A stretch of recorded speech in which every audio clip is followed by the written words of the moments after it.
When we talk about energy, most people think in terms of quantity, how much energy they have, how tired or refreshed they feel. But this perspective only tells part of the story. Energy isn't just about how much you have, it's about where you direct it. In neuroscience, energy is fundamentally about the allocation of neural resources. The brain and body's capacity to do work, and how that capacity is focused determines everything from your productivity to your emotional state. Think of energy like a beam of light. You could have a powerful flashlight, but if it's pointed in all directions at once, its impact is minimal. However, when that beam is focused sharply on a single point, it has the power to burn, to change, to transform. Your brain and body operate similarly. Your total energy is the potential, but the direction of that energy, where you focus your attention and effort, is what determines real output. This is deeply rooted in the brain's wiring. The brain doesn't operate as a uniform energy system. Instead, it functions through networks that activate based on what you prioritize. When you choose to focus on one task, one goal, or one intention, the brain's resources, the neurons firing, the neurotransmitters released, are concentrated there. This leads to enhanced cognitive function, better decision-making, and stronger motivation. On the other hand, scattering your attention across too many things at once diffuses your neural energy, leading to mental fatigue, reduced performance, and burnout. Biologically speaking, this directionality is controlled by brain circuits involved in attention and arousal. The reticular activating system, RAS, acts like a gatekeeper for alertness, deciding what sensory information reaches conscious awareness. The prefrontal cortex, responsible for executive function, regulates where your attention goes. When these systems are engaged in a coordinated way, your brain channels energy efficiently toward what you decide matters most. Another key player is dopamine, a neurotransmitter often described as the brain's motivation molecule. Dopamine release not only makes you feel good, but also signals your brain to focus on the source of that reward or goal. It helps prioritize certain thoughts and actions, essentially telling your brain, this is important, allocate energy here. But dopamine's effect is highly context dependent.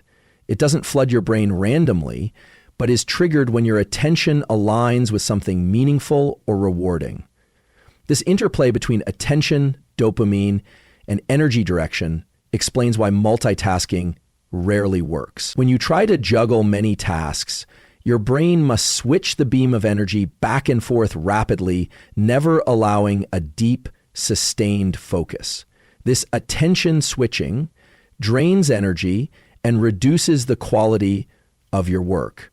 It's like trying to light up multiple tiny candles with one match instead of focusing on a single log in a fire. The fire burns brighter and longer when energy is concentrated. Practically, this means that managing your energy isn't about trying to have more all the time. It's about managing where your energy goes. High energy without focus can lead to restlessness and scattered effort, while focused energy, even if it feels moderate in quantity, yields greater accomplishment and psychological satisfaction. There is also a physiological side to this concept. Your nervous system, particularly the sympathetic and parasympathetic branches, regulates your energy availability and how it's deployed. When the sympathetic nervous system is activated, your fight or flight response, energy floods your muscles and brain to prepare for action. But if this energy isn't directed appropriately, it can manifest as anxiety or agitation. Conversely, the parasympathetic system promotes rest and recovery, allowing your energy to recharge, but slowing down immediate output. Learning to harness this biological system requires intentionality.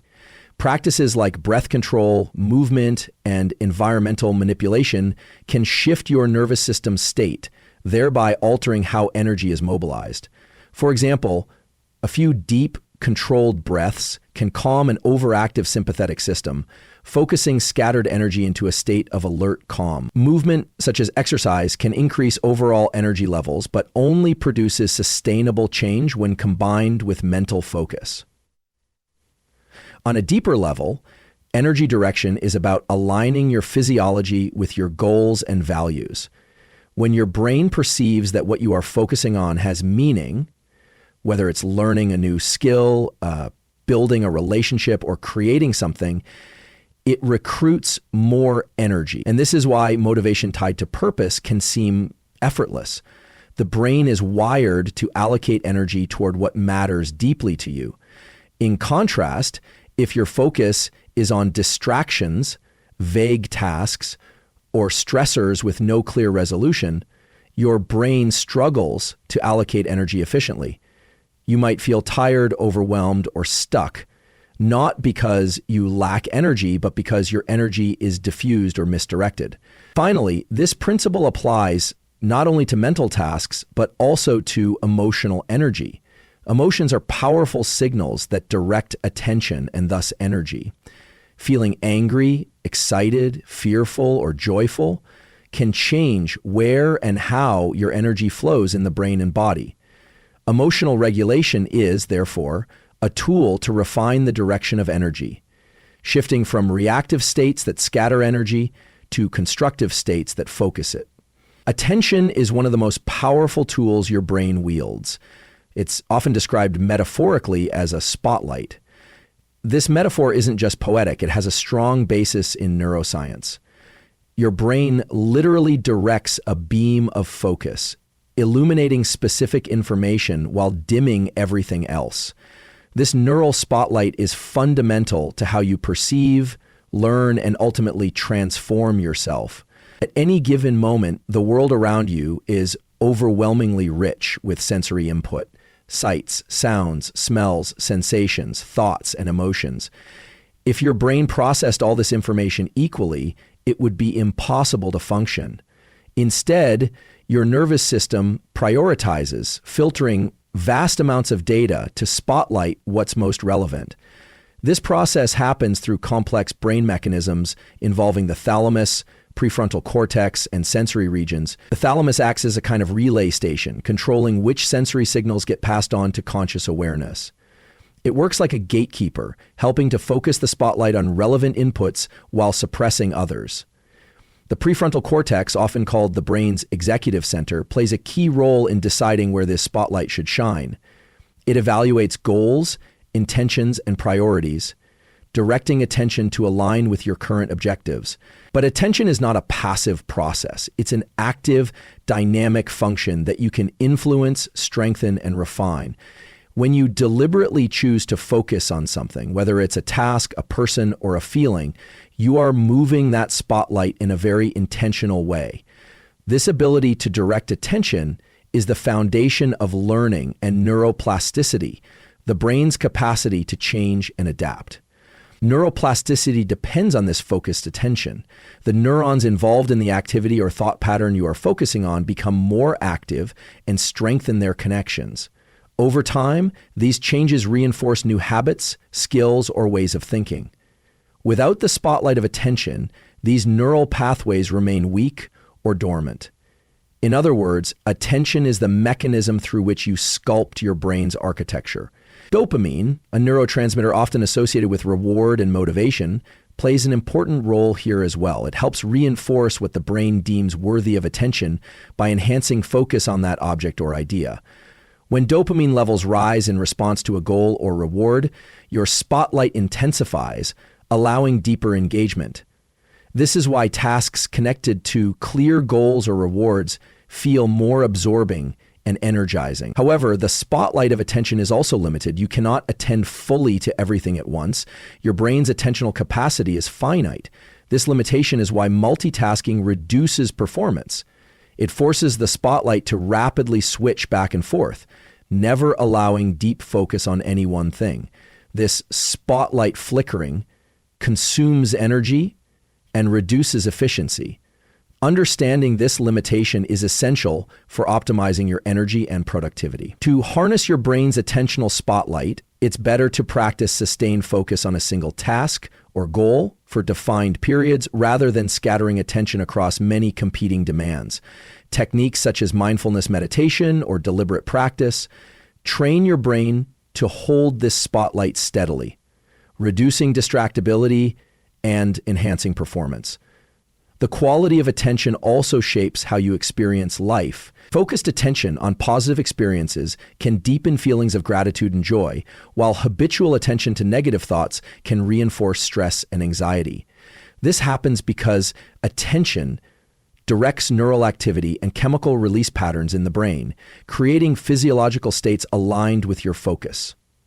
Moreover, attention affects memory and coding. The things you focus on are the things you remember.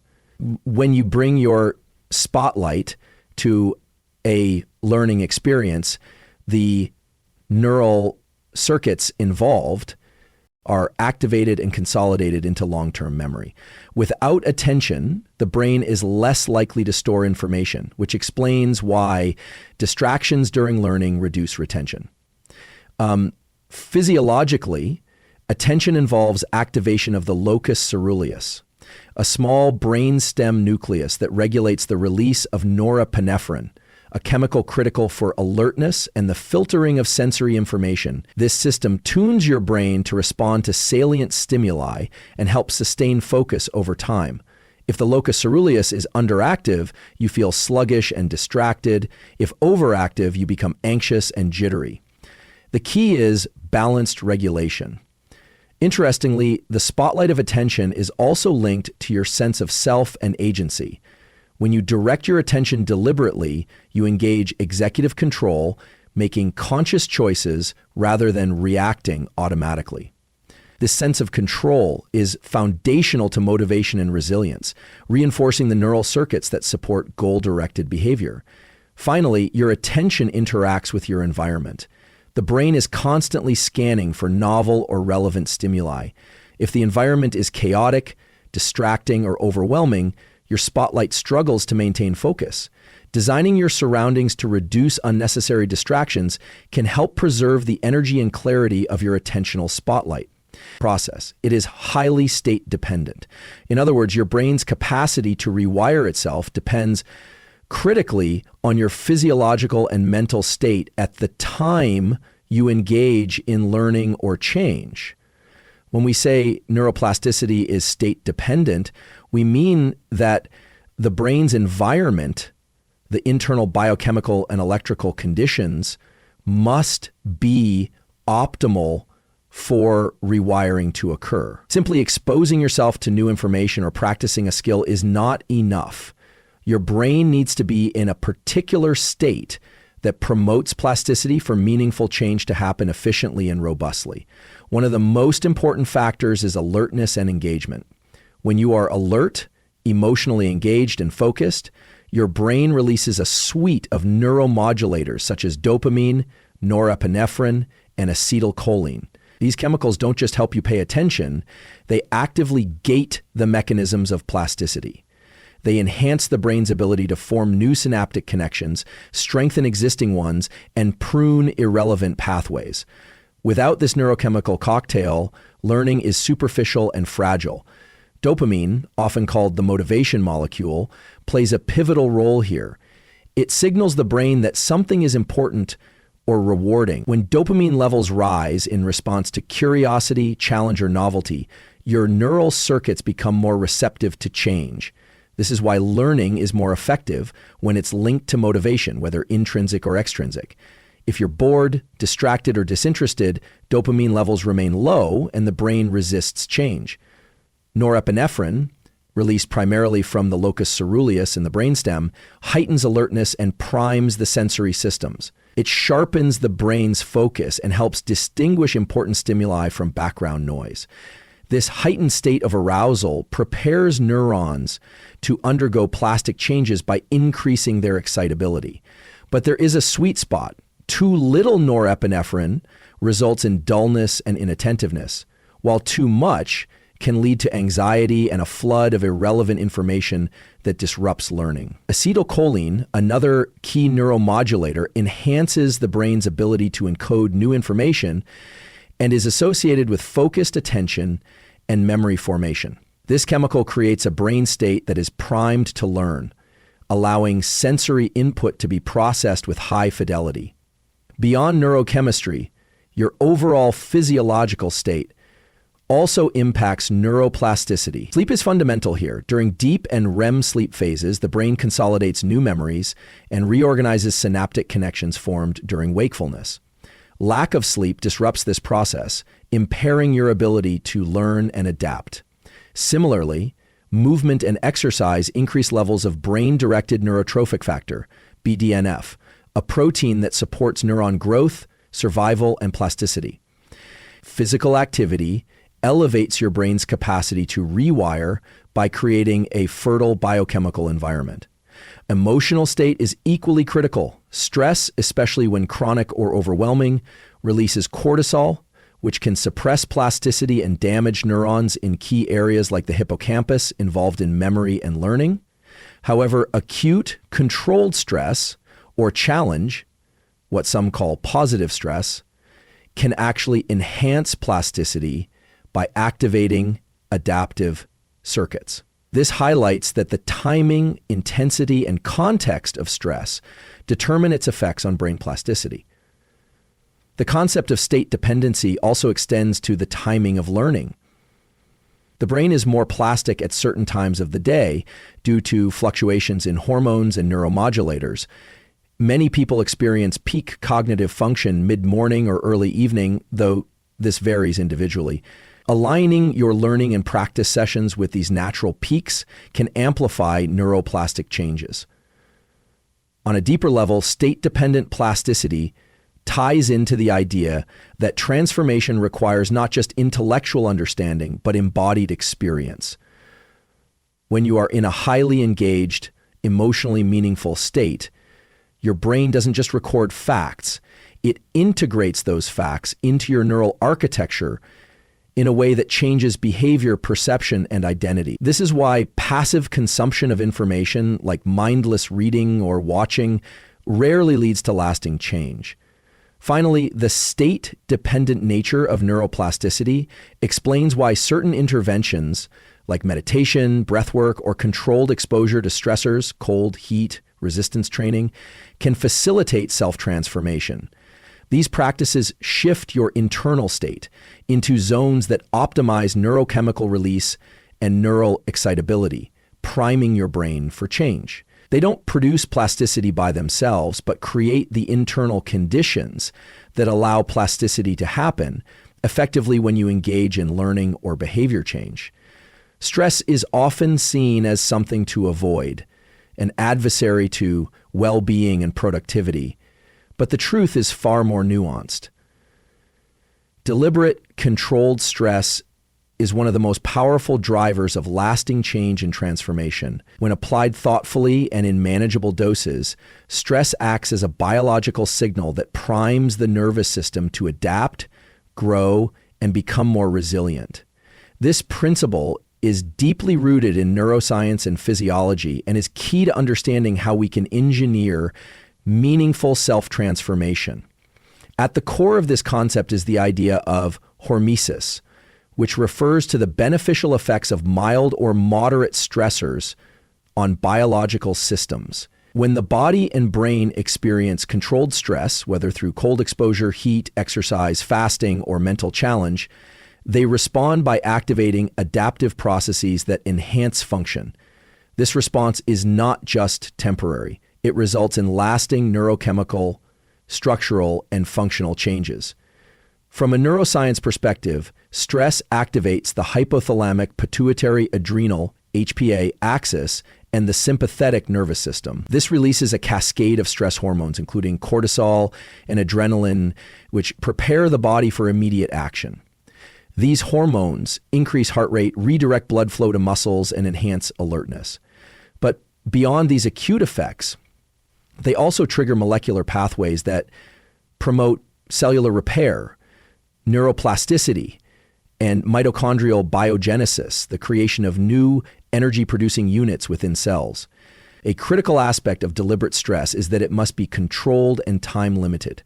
Chronic or overwhelming stress floods the system with cortisol, leading to negative outcomes such as impaired memory, immune suppression, and neuronal damage, especially in the hippocampus, a brain region essential for learning and emotion regulation. In contrast, acute, manageable stress pulses activate protective and regenerative pathways, signaling the brain and body to get stronger in response to challenge. One of the most well-studied examples of deliberate stress is physical exercise. When you subject your muscles and cardiovascular system to intense bouts of work, you create microscopic damage and metabolic stress. In response, the body repairs this damage, builds stronger muscle fibers, and improves cardiovascular efficiency. In the brain, exercise boosts levels of brain dysaptomy gene neurotrophic factor, BDNF, a protein that enhances synaptic plasticity and neuron growth. This means exercise literally helps your brain rewire itself, making you smarter, more focused, and emotionally resilient. Another powerful example is cold exposure, such as cold showers or ice baths. The sudden drop in temperature is a stressor that activates the sympathetic nervous system and increases norepinephrine release. This chemical heightens alertness, reduces inflammation, and can even improve mood by modulating neurotransmitters. Cold exposure trains your nervous system to respond more efficiently to stress and has been shown to improve immune function and metabolic health. Heat stress, like sauna use, similarly induces hormetic effects. The heat shock proteins generated during heat exposure help protect cells from damage and promote longevity. Heat stress also improves cardiovascular function and enhances the body's ability to handle oxidative stress. Regular sauna use has been linked to reduced risk of neurodegenerative diseases and improved mental health outcomes. Mental and cognitive stressors also play a vital role. Practices like deliberate cold exposure, breath-holding exercises, or intermittent fasting challenge your nervous system in controlled ways. Cognitive stressors, such as learning a challenging skill, problem solving, or deliberate practice under pressure, engage the brain's plasticity mechanisms. This stress enhances your ability to adapt to uncertainty, process information faster, and build mental toughness. The underlying neural principle here is that deliberate stress increases neural excitability and primes synapses for change. Stress neuromodulators, such as dopamine, norepinephrine, and serotonin, modulate synaptic plasticity, making learning and adaptation more likely. When combined with focused attention and emotional engagement, stress becomes a catalyst for neuroplasticity. The nervous system also develops resilience through repeated exposure to controlled stress. This resilience manifests as improved autonomic balance, the ability to switch flexibly between the sympathetic fight or flight and parasympathetic rest and digest states. Improved autonomic regulation reduces the risk of anxiety, depression, and chronic illness while enhancing energy, focus, and emotional regulation. Importantly, deliberate stress requires a clear structure, stress followed by recovery. Recovery is essential for the adaptive process, allowing the body and brain to consolidate gains. This means rest, nutrition, sleep, and relaxation practices are not optional, but integral parts of any self-transformation protocol. Without recovery, stress becomes destructive rather than constructive. This principle explains why many ancient and modern traditions, from martial arts to endurance sports, from meditation to cold therapy, emphasize cycles of challenge and rest. It's in this interplay that the nervous system learns to thrive, adapt, and evolve. Our internal narratives, the stories we tell ourselves about who we are, what we can do, and how the world works, are far more than just mental chatter. These narratives are deeply intertwined with physiological processes in the brain and body. They form what can be described as physiological loops, where thoughts influence biology and biology in turn shapes thoughts. Understanding this interplay is crucial for anyone seeking self-transformation, because changing your story literally changes your brain chemistry, neural architecture, and bodily state. When you engage in a particular narrative, whether it's one of confidence, anxiety, hope, or defeat, you activate specific neural circuits. These circuits govern not only your cognition, but also your autonomic nervous system, hormone release, and muscle tone. For example, repeatedly thinking, "I am capable," engages brain areas involved in motivation and reward, which release dopamine and other neurotransmitters that promote focus, energy, and positive emotion. On the other hand, a narrative like "I am not good enough" activates stress circuits, flooding your system with cortisol and adrenaline, triggering tension, vigilance, and a narrowed focus on threats or failures. This feedback loop, where your thoughts modulate your physiology and your physiology reinforces your thoughts, creates powerful patterns that can either support growth or maintain stagnation. It explains why simply thinking positively can sometimes feel ineffective. It's not enough to repeat affirmations without engaging the body in a way that supports those beliefs. The body must be aligned with the narrative for the loop to be fully engaged. Consider the role of posture, breathing, and facial expressions in this process. When you slouch and breathe shallowly, your body signals a state of low energy or defeat, reinforcing negative narratives. Conversely, standing tall with deep, rhythmic breathing sends signals of confidence and calm to your brain, making it easier to sustain empowering narratives. These physiological states create the context in which your brain interprets and sustains internal stories. Neurochemically, the loops are driven by networks involving the limbic system, especially the amygdala, hippocampus, and prefrontal cortex. The amygdala processes emotional salience, alerting your body to danger or reward, while the hippocampus encodes the context and memory of your experiences. The prefrontal cortex evaluates, interprets, and modulates these signals. When your narrative triggers stress responses, the amygdala can override rational thinking, reinforcing fear-based loops. Learning to engage the prefrontal cortex through practices like mindfulness or cognitive restructuring helps interrupt these loops and create new patterns. Importantly, these loops operate on both conscious and subconscious levels. Much of your internal narrative is automatic, shaped by past experiences and deeply ingrained beliefs. This is why trauma, early conditioning, and habitual thinking can create persistent physiological states that feel hardwired. Yet, because these loops involve neural circuits subject to plasticity, they can be altered through deliberate interventions. One powerful tool to reshape internal narratives is intentional sensory input. What you see, hear, and feel can shift your physiological state and thus your narrative loops. Listening to inspiring music, surrounding yourself with supportive people, or engaging in movement practices that activate the parasympathetic nervous system can all reset your internal loops toward positive change. The role of language itself is significant. The words you use internally or aloud influence brain activity and hormonal release.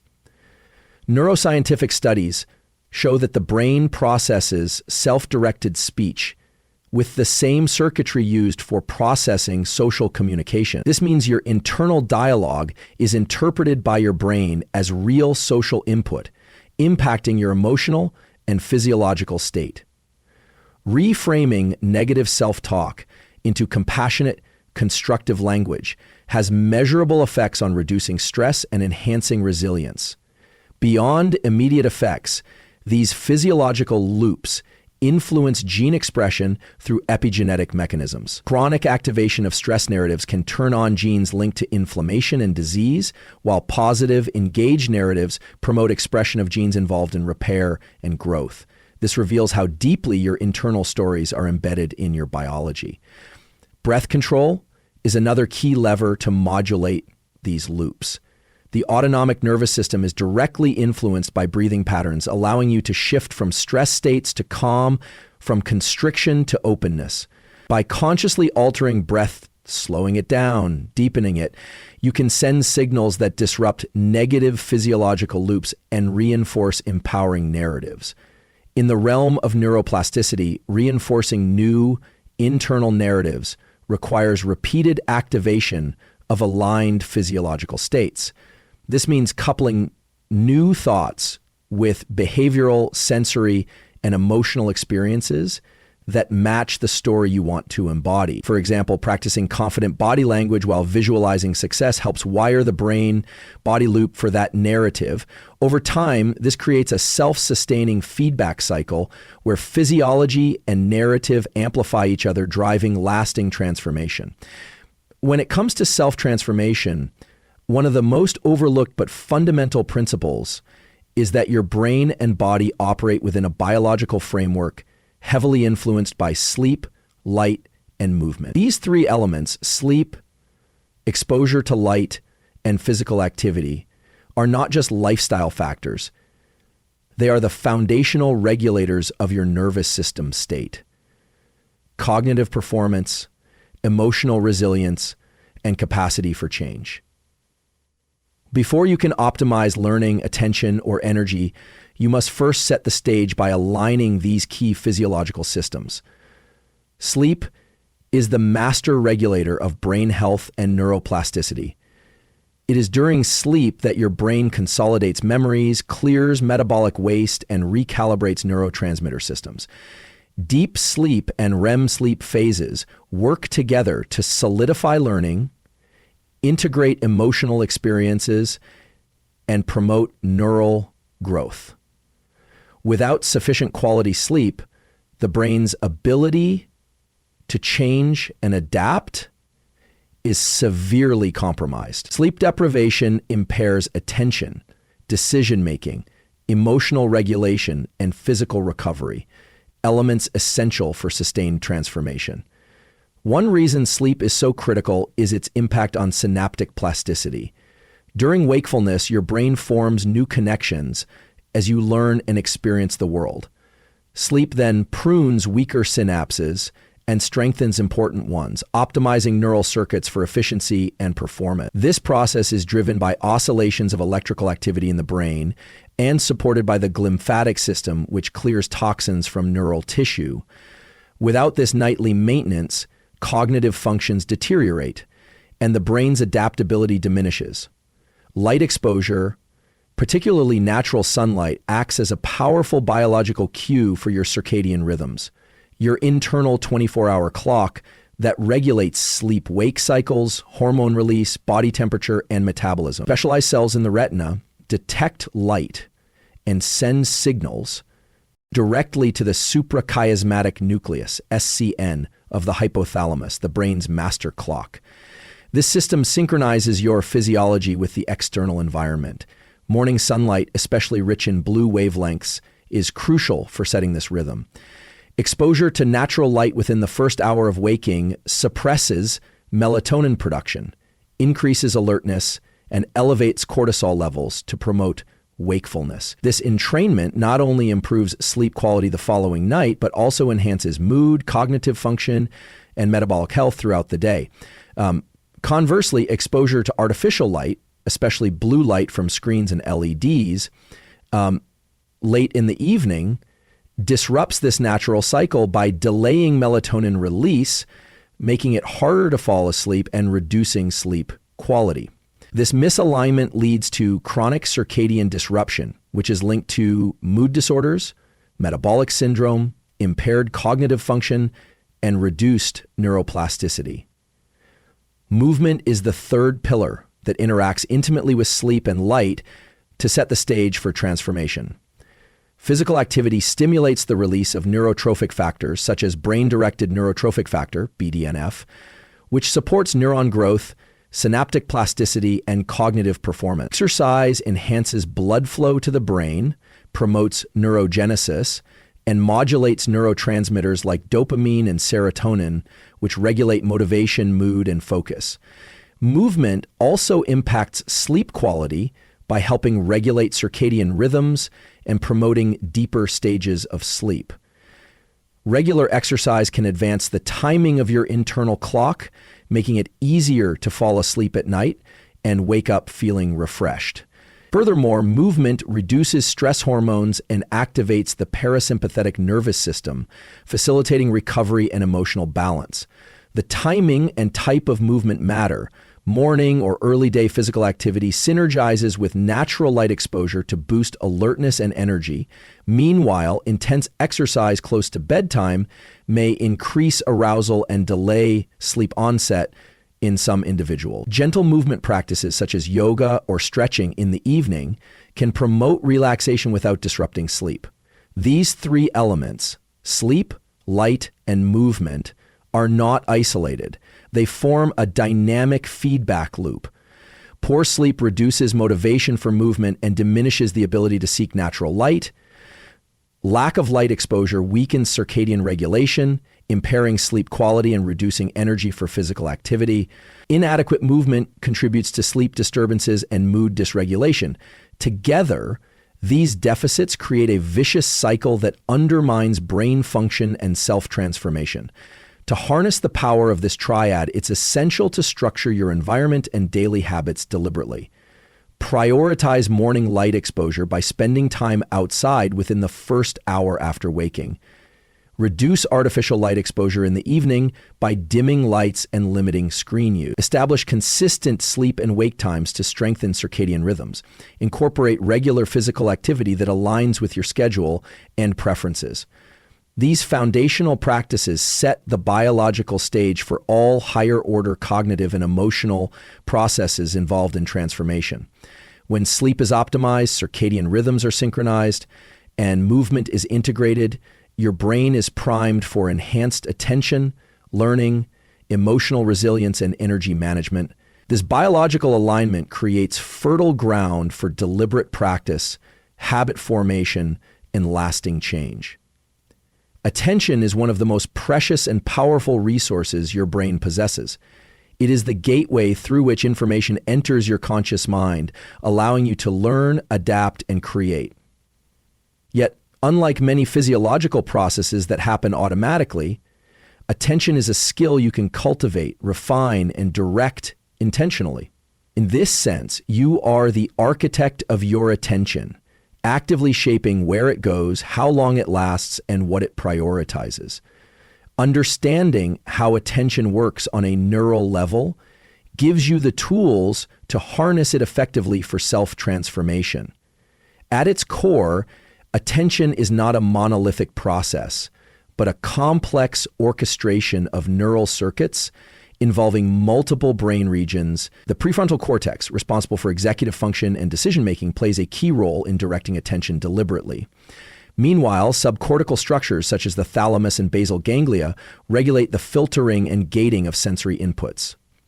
The brainstem, particularly the locus ceruleus, modulates alertness through the release of norepinephrine. This neurochemical system acts like a volume knob, amplifying signals relevant to your goals while dampening distractions. Because attention is both voluntary and automatic, you constantly negotiate between these modes.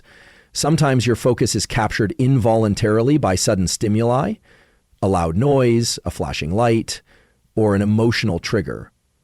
At other times, you deliberately choose where to place your attention, whether on a task, a person, or an internal thought. The ability to shift from reactive to proactive attention is what distinguishes mastery of this skill. Being the architect of your attention means recognizing that your mental environment, the internal and external conditions surrounding your focus, shapes how and where your attention flows. Environmental factors such as noise, lighting, and even posture influence your attentional capacity.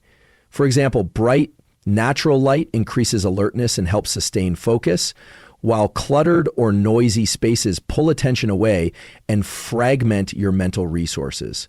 Internally, your physiological state, energy levels, stress, and emotional arousal directly impacts attentional control.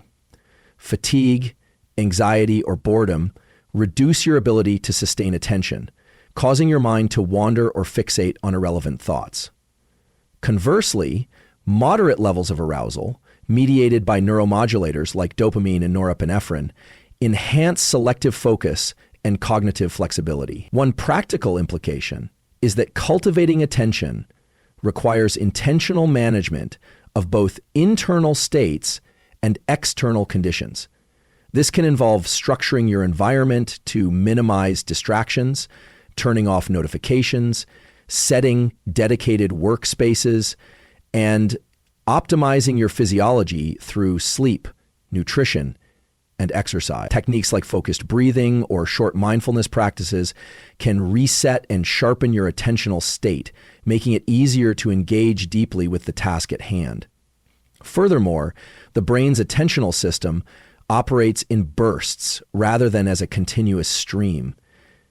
Research shows that humans can sustain deep focus for approximately 90 minutes before cognitive fatigue sets in, necessitating breaks to recover. Understanding these natural rhythms allows you to architect your attention by segmenting work into focused intervals, followed by restorative pauses, maximizing productivity and learning.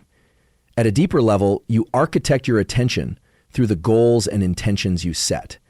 When you define what matters most, whether it's a professional objective, a creative endeavor, or a personal development goal, you bias your attentional system toward relevant stimuli and away from distractions. This prioritization is reinforced by the dopamine system, which signals reward prediction and motivation. The more aligned your tasks are with meaningful goals, the easier it becomes to maintain sustained attention. Neuroscience also reveals that attention is tightly linked with intention and prediction. Your brain is constantly generating expectations about what will happen next and allocating attention accordingly. When you consciously decide to focus, you create a predictive model that guides neural resources to the anticipated inputs. This explains why visualization and mental rehearsal can strengthen attention and performance. They prime the brain's attentional networks even before action occurs. Importantly, being the architect of your attention means accepting responsibility for how your focus shapes your reality. What you attend to becomes the raw material for learning, memory, and habit formation. Neglecting this power leaves you vulnerable to distraction, habit loops that don't serve you, and a scattered mind. By contrast, purposeful attention directs your brain's plasticity, reinforcing neural circuits that support growth and transformation. Training attention is a lifelong practice. Just as a skilled architect designs and redesigns structures to meet evolving needs, you can continually refine your attentional skills through deliberate exercises and habits. These might include focused reading, meditation, task prioritization, or deliberate practice of challenging skills. Each effort to harness your attention strengthens the underlying neural pathways, making it easier over time to sustain deep focus and resist distraction. In sum, attention is not something that happens to you. It is something you build, maintain, and evolve. Recognizing this empowers you to take control of your cognitive landscape and design the conditions for enhanced learning, creativity, and self-mastery.